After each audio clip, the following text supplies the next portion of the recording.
Today's video is sponsored by World of Warships. If you've ever wanted to combine your love of history, warships, and let's not forget that need to unleash a massive naval volley into the broadside of your enemy, well, this is the game for you.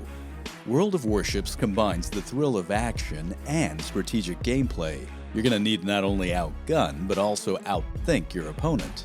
Now, I've been playing this for over a year, and I especially love the idea of how focused the developers are on keeping the ships historically accurate. As you make your way up through the ranks, you'll actually be ascending through the times of the great gunships. And what's more, they're always upgrading the maps, releasing new naval units, and deploying the legendary ships from history. If you sign up now as a new player, you can use the invite code BattleStations2020 and you'll be started with a host of bonus items. And with over 30 million players worldwide, you'll always have someone to go toe-to-toe with. I left a link in the description of the video below, so give it a click and engage in your naval combat experience today. And now for the video you've been waiting for.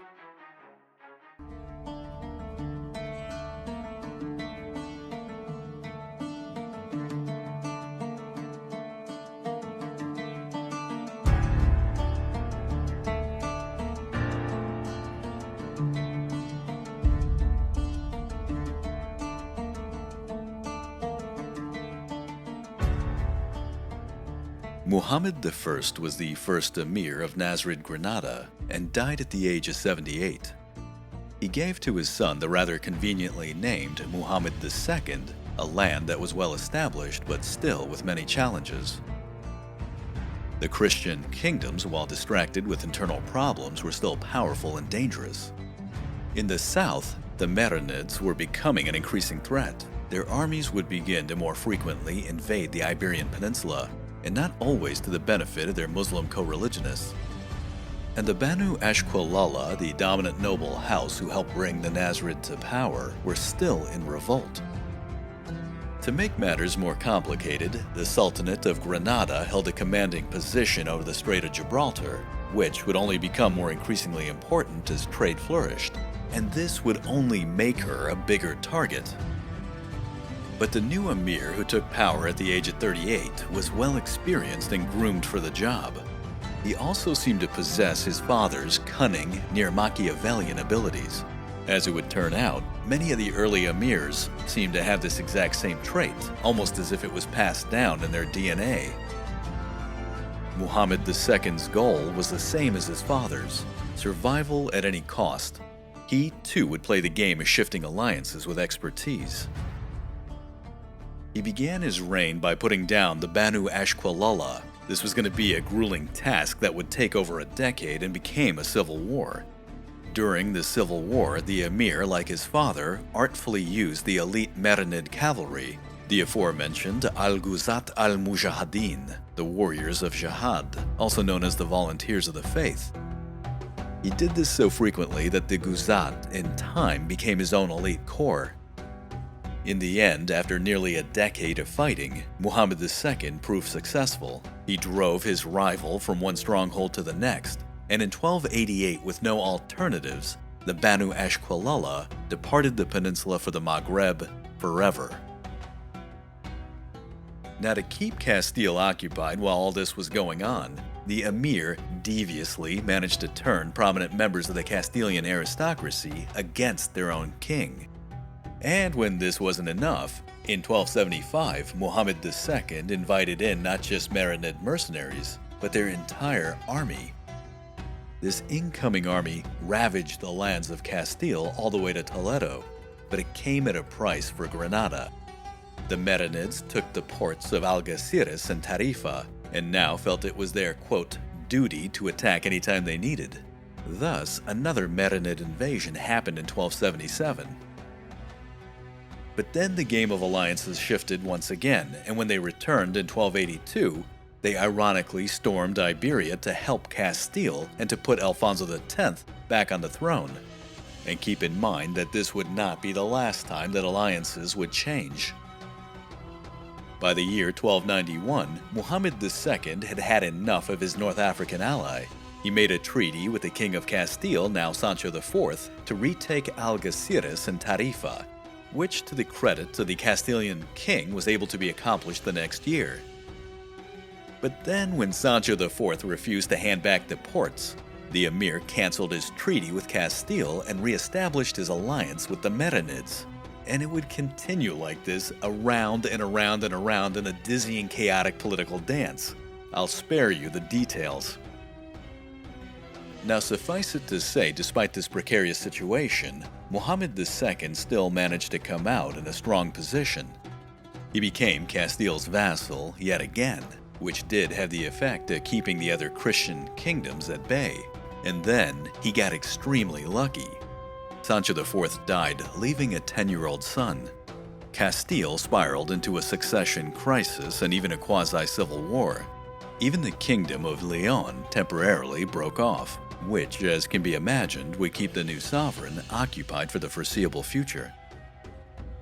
And on the other side of the Mediterranean, uprisings and revolt erupted across the entire Marinid Empire, forcing them to recall their troops again for the foreseeable future.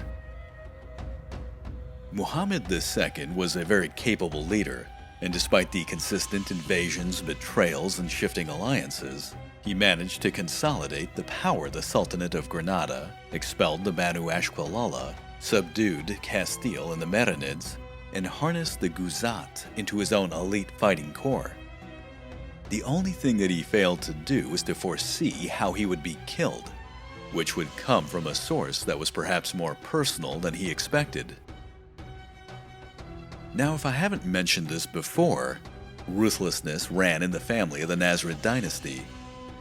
Muhammad II died unexpectedly in 1302. He was approximately 67 years old. The story of his death is shrouded in mystery. Some say he died of natural causes, some say he had a heart ailment that finally caught up with him, and others say his son, the also conveniently named Muhammad III, couldn't wait to take over. And if you're willing to believe this last tale, the story speaks of poisoning, but not your usual poison in the wine glass resulting in a quick death, boring routine. Muhammad II received a new assortment of clothing, and it was said that his new threads were too appealing to put to the wayside. And just about the time he got his new outfit, a banquet was called in his honor.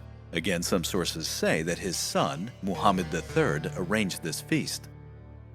Thus, one is compelled to dress for the occasion. Anything less, well, that's just uncivilized.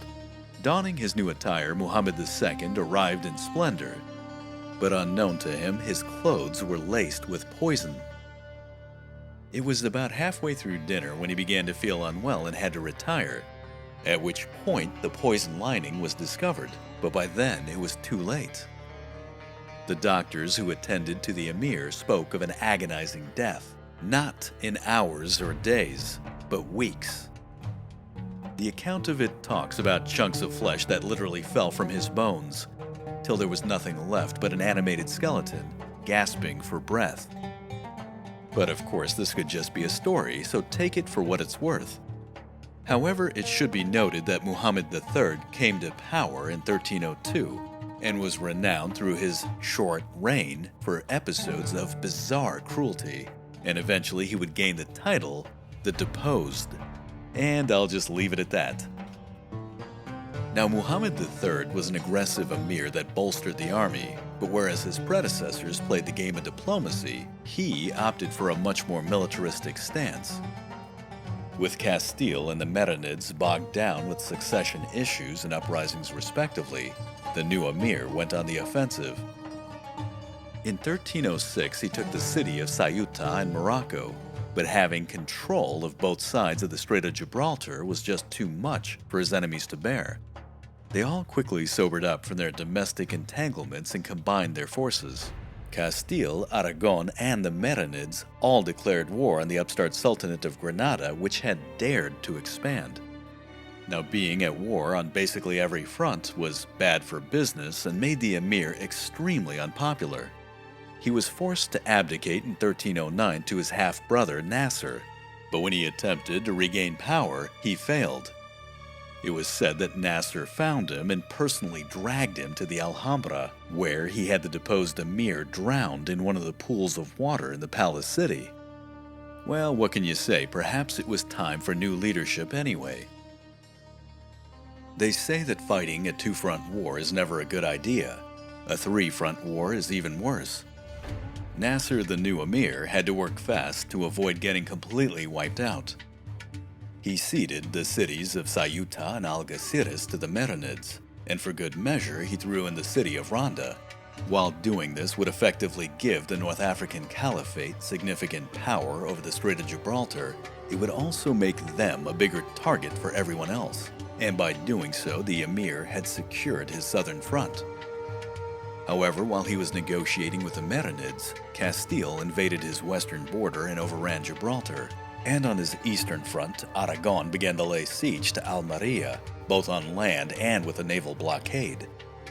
Nasser had to move again quickly. He opened negotiations with Castile and gave the Castilian king full rights over Gibraltar. He calculated that this would put them into direct conflict with the Marinids. To sweeten the deal, the emir even relinquished several border towns and agreed to pay tribute. Thus, he saved his western front and in time would become allies with Castile once again. On his eastern front, he deployed his relatively limited military to bolster the defenses of Almeria against Aragon.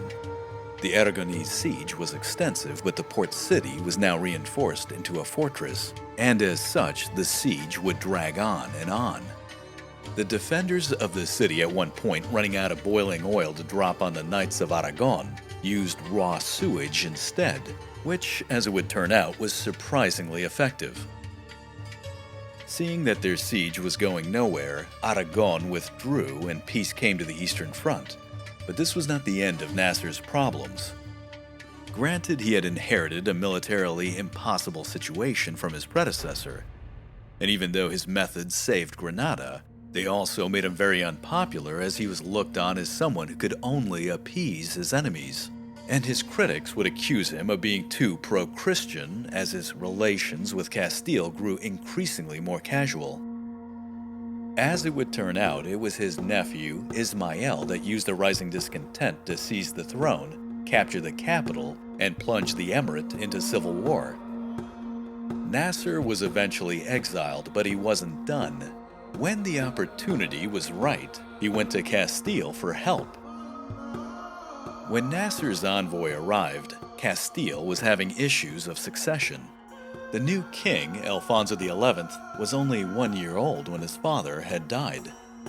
After what turned out to be an intense political struggle, his granduncle, the Infante John, and his uncle, the Infante Peter, became co-regents. In 1319, these two regents decided to back up Nasser and invade Granada. Of course, they didn't do this to be nice. They sensed an opportunity to take advantage of the Emirate's internal divisions. A massive army was raised near Córdoba and received the blessing of Pope John XXII, thus making it a crusade. The Grand Masters of the orders of Santiago, Alcantara, and Calatrava came along. Even the archbishops of Toledo and Seville signed up. From the city of Córdoba, the army marched south, deep into the heart of the Emirate. Castles and towns were seized and plundered along the way. This army made it all the way to Granada, and in the high summer, the siege of the capital began. But then their logistics began to fail. Getting water to supply such a force proved difficult at best. Furthermore, Granada's defenses proved to be impregnable. The technology of the time was not yet up for the challenge. On June 25th, the co-regents, John and Peter, began to withdraw. They were heavily loaded down with the spoils of the campaign.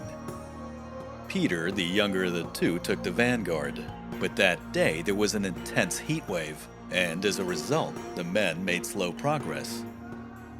John took up the rear and tried to keep up, but as the intense sun bore into his contingent, the two portions of the army became separated.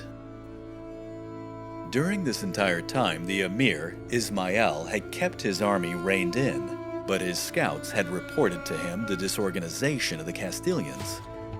This was the opportunity that Ismail was waiting for.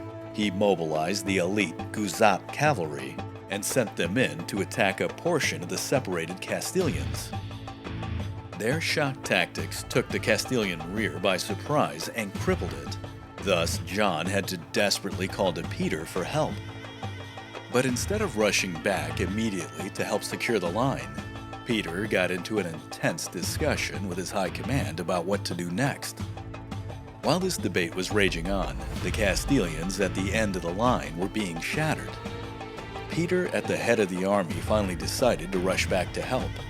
He raised his sword into the air and commanded his counterattack. But no sooner had he done this, he lost his grip on his saddle, fell from his horse, and his men, only hearing the word to attack, promptly trampled him to death.